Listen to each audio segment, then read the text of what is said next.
बड़ी खबर आपको बता दें, नीले ड्रम की गुत्थी अब सुलझ चुकी है। नीले ड्रम में शव के मामले में पुलिस को एक बड़ी सफलता हाथ लगी है। पुलिस ने मृतक की पत्नी को अब हिरासत में ले लिया है और पूछताछ के बाद आज कोई बड़ा खुलासा भी संभव है।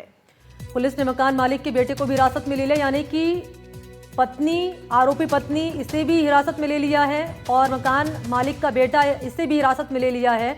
और बड़ी बात यह है कि पूछताछ में ये क्या खुलासे करेंगे, ये डिटेल आप तक हम पहुंचाएंगे। लेकिन इस बीच ये बड़ी अपडेट है इस मामले में, और अपडेट ये है कि इस हत्याकांड की गुत्थी सुलझा ली गई है। नीले ड्रम में किस तरीके से शव मिला, उसे गलाने के लिए नमक डाला गया ताकि पता ना चले आसपास के लोगों को। लेकिन जब बदबू फैली फिर उसके बाद लोगों ने पुलिस को सूचना दी। पुलिस मौके पर पहुंची, फॉरेंसिक टीम मौके पर पहुंची और इस मामले में आपको अपडेट हम दे रहे हैं कि मृतक की पत्नी और मकान मालिक का बेटा दोनों को हिरासत में ले लिया है। बिल्कुल बनी, तो देखिए कल तक इस पूरे मामले को लेकर जिस तरीके की कशमकश चल रही थी कि आखिर इस वारदात को अंजाम कैसे दिया गया है, कितने लोग इसमें शामिल थे, और एक बड़ी चुनौती प्रशासन के सामने इस गुत्थी को सुलझाने की थी। लेकिन आखिरकार अब इस पूरे मामले में एक बड़ी सफलता पुलिस के हाथ लगी है।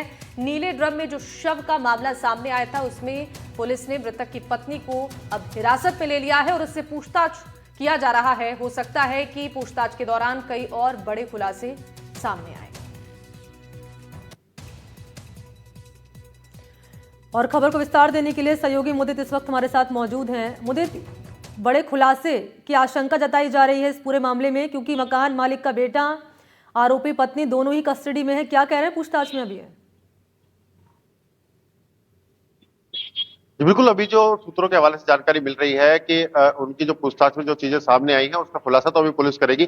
लेकिन ईंट भट्टे पर ये काम करने के लिए पहुंच चुके थे, अब मजदूरी के लिए तलाश कर रहे थे कि यहाँ पर ईंट भट्टे पर जो जिस क्षेत्र में पहुंचे वहां पर। लेकिन लगातार मीडिया की खबरों के बाद जब लोगों को इस बात का वहम हुआ कि 3 बच्चे इनके साथ हैं और ये यहाँ पर मजदूरी लेने आए हैं, यहाँ पर रुकने के लिए आए हैं, तो उनको शक हुआ और उसके बाद उन्होंने स्थानीय पुलिस को सूचना दी। पुलिस को सूचना मिलते ही पुलिस ने उनको आइडेंटिफाई किया और किशनगढ़ बास थाना पुलिस से संपर्क साधकर इनके फोटो के आधार पर इनका मिलान कराया, जहां से उनको डिटेन किया गया। अभी पुलिस ने हिरासत में लेने के बाद इनसे लगातार पूछताछ की है। पूछताछ में अभी खुलासे जो होने हैं वो पुलिस को बताना बाकी है। लेकिन सूत्रों के अनुसार ये बताया गया है कि इन तीनों ने मिलकर के शराब पी थी और शराब पीने के बाद इन्होंने वहां पर इनके बीच कोई कहासुनी हुई।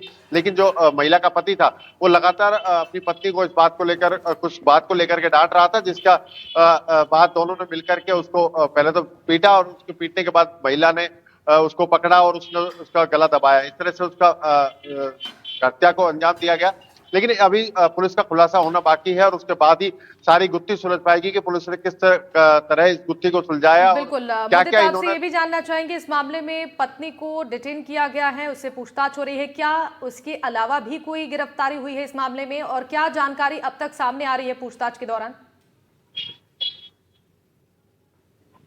जी बिल्कुल, इसमें अभी कोई और गिरफ्तारी नहीं हुई है, ना केवल पत्नी को और इसको मकान मालिक के बेटे को अभी पुलिस ने हिरासत में लिया हुआ है। उनसे लगातार पूछताछ जारी है। जो 3 बच्चे जो मृतक है उसके 3 बच्चे थे जो महिला अपने साथ ले गई थी। जी बिल्कुल, आज इनको कोर्ट में पेश किया जाएगा और आज मृतक के परिवार के जो परिजन हैं उनके आने के बाद मृतक का पोस्टमार्टम भी आज होना है। तो ये सारी प्रक्रिया आज पुलिस करा रही है। जी ठीक है, आपका बहुत शुक्रिया मुदित तमाम जानकारी साझा करने के लिए।